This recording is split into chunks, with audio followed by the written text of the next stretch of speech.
ఆర్టీవీకి స్వాగతం. నేను మీ శ్రీనివాస్. చుట్టూ పచ్చని చెట్లు, ప్రకృతి అందాలు, స్వచ్ఛమైన గాలి ఇవి ప్రకృతి ప్రేమికులకు ఎంతో ఆహ్లాదాన్ని కలిగిస్తాయి. అటువంటి ఆహ్లాదం కోసం ప్రకృతి ప్రేమికులు ఎంతో దూర ప్రయాణాలు చేసి అటువంటి అనుభూతులను పొందుతుంటారు. అటువంటి అనుభూతులనే ప్రతి ఒక్కరికి అందించాలని చెప్పేసి ఇప్పుడు అటవీ శాఖ చేస్తున్న ఒక ప్రయత్నంలో భాగంగా వన విహారాలను అయితే ఏర్పాటు చేయడం జరిగింది. మార్కాపురం జిల్లా దిగువమెట్ట ప్రాంతంలో ఉన్నటువంటి వనవిహారి ఇప్పుడు పర్యాటకులకు ఎంతో ఆకర్షణగా ఉంది.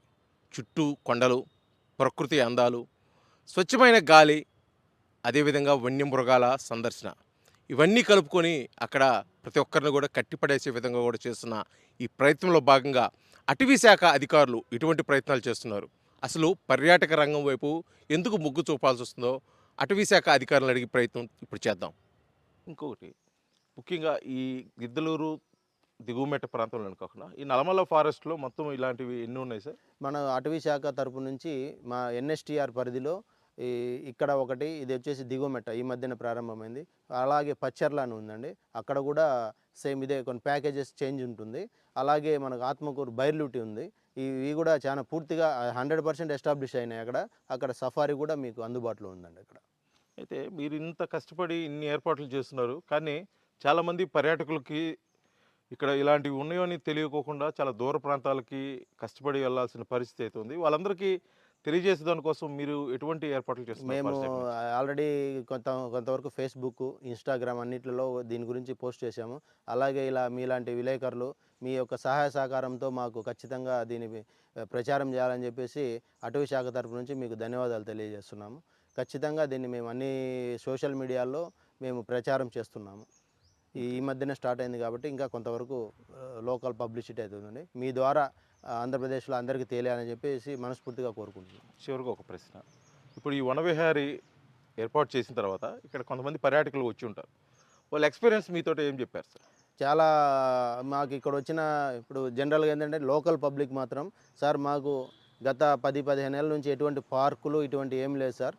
ఇక్కడ ఎక్కువ మేము ఎక్స్పీరియన్స్ చేసింది మిలిటరీ నుంచి వాళ్ళు ఎక్కడెక్కడో ఉండి వస్తారు. వాళ్ళ ఫ్యామిలీతో గడపడానికి చాలా మంచి స్పాట్ మాకు ఏర్పాటు చేశారని చెప్పేసి వాళ్ళు చాలా ఆనందపడుతున్నారు. మన జనవరి 1 రోజు అయితే సుమారుగా 2-3 వేల మంది వరకు వచ్చారు పర్యాటకులు. చాలా ఆనందంగా ఫీల్ అవుతున్నారు. వారి నుంచి ఫీడ్బ్యాక్ కూడా తీసుకున్నాం. ఇంకా అభివృద్ధి పనులు కూడా మేము ప్రపోజల్స్ పెట్టున్నాము. దీన్ని ఇంకా పూర్తిగా అడవిలో ఏ విధంగా అయితే ఎక్స్పీరియన్స్ చేస్తే ఆ విధంగా ఉండేదానికి మేము ప్రయత్నాలు చేస్తున్నాం. అంటే రాబోయే రోజుల్లో క్రౌడ్ పెరిగిందనుకోండి, ఆ క్రౌడ్ తగ్గట్టు ఏర్పాట్లు అన్నీ ఇక్కడ ఉన్నాయి. అన్ని రకాల ఏర్పాట్లు ఉన్నాయండి. వచ్చిన వారికి వాటర్ ఫెసిలిటీ ఉంది, టాయిలెట్స్ ఏదైనా ఉంటే ఆ ఫెసిలిటీస్ ఉన్నాయి. స్నాక్స్ ఇట్లాంటివి కొంచెం క్యాంటీన్ రన్ చేయాల్సి ఉంది, అది కూడా త్వరలో మొదలు పెడుతున్నాము. అన్ని రకాల సేఫ్టీ మెజర్స్, వారికి ఏదైనా స్నాక్స్ అవి కూడా అరేంజ్ చేస్తున్నాము. తప్పకుండా మేము పూర్తిగా ఇది కొంచెం ఇనిషియల్ స్టేజ్లో ఉన్నాం కాబట్టి ఒక మార్చిలోగా మొత్తం అన్ని పూర్తి చేయగలవారని చెప్పి తెలియజేస్తున్నాం. అంటే ఈ వనవిహారి గిద్దలూరు దిగువమెట్ట అంటే చాలా కొద్ది మందికే తెలుస్తున్న పరిస్థితి. రూట్ మ్యాప్ ఏంటి సార్ ఈ ప్రాంతానికి రావాలంటే? మనకు మార్కాపురం నుంచి అయితే మన 544D హైవే ద్వారా ఇక్కడికి చేరవచ్చండి. Nandyal highway route, Guntur Nandyal highway route ఇది. విజయవాడ నుంచి ఇటు రావచ్చు. విజయవాడ వాసులకి ఎక్కువగా ఉండే కోసం ఈ రూట్లో మనం ఏర్పాటు చేసాం. పర్యాటకులు ఎవరైనా వచ్చి మధ్యాహ్నం భోజనం కూడా చేసుకోవచ్చండి ఇక్కడ. ఉండాల్సిన అవసరం ఏం లేదండి. యాక్చువల్లీ ఇది మనం ఓపెన్ కిందే ఎక్కువ పెట్టాము.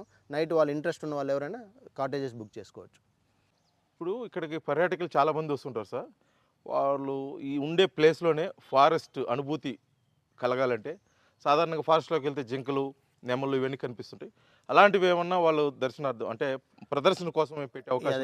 అది యాక్చువల్గా కొత్త చట్టం ప్రకారం అటువంటివి మనం పెట్టేదానికి లేదండి. అది సఫారీలో భాగంగా కొన్ని చోట్ల ఉన్నాయి. మనం ఏదైతే సఫారీలో వెళ్తే సఫారీలో అడవిలో కనపడతాయి. మన అదృష్టం ఏంటంటే నేచర్ ట్రైల్లో ఎక్స్పీరియన్స్ చేయొచ్చు కొన్ని జంతువులు. కొంతమంది మనకు కనపడడం నుంచి ఫీడ్బ్యాక్ కూడా తీసుకుని యాక్చువల్గా మనకు వెనక సైడ్ నుంచి ఫారెస్ట్లోకి జంతువులు వస్తాయి. అంటే మనం చెప్పకూడదు, యాక్చువల్గా అయితే యాజ్ పర్ యాక్ట్ ప్రకారం మనం కేజింగ్ చేయకూడదు వాటికి. సో మనం అడవిలోకి నేచర్కి వెళ్తే వాటి సౌండ్స్ ఖచ్చితంగా వింటాం మనం. ఎర్లీ మార్నింగ్ వస్తే జంతువులు కూడా కనపడతాయి. పర్యాటకులు ఇక్కడ ఎవరైతే స్టే చేస్తారో వాళ్ళు ఖచ్చితంగా ఎక్స్పీరియన్స్ అవుతారు జంతువులు. Thank you sir, thank you.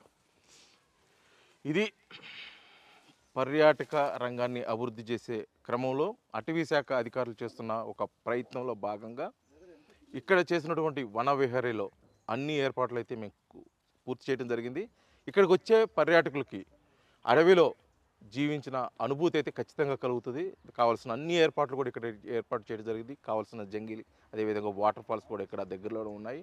అదేవిధంగా జింకలు, అదేవిధంగా వన్యమృగాలను ఎక్స్పీరియన్స్ చేసేదాని కోసం కూడా ఇక్కడ అన్ని ఏర్పాట్లు చేయడం జరిగింది. కాబట్టి ఈ అవకాశాన్ని ఖచ్చితంగా ఉపయోగించుకొని పర్యాటకులు అయితే ఈ ప్రాంతానికి వచ్చి వారైతే ఆనందపడాలని చెప్పేసి కూడా అటవీ శాఖ అధికారిగా అతను చెప్తుంది.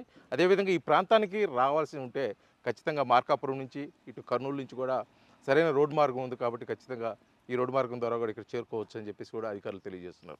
వీడియో జర్నలిస్ట్ లక్ష్మణ్తో శ్రీనివాస్, ఆర్టీవీ, గిద్దలూరు, మార్కాపురం జిల్లా.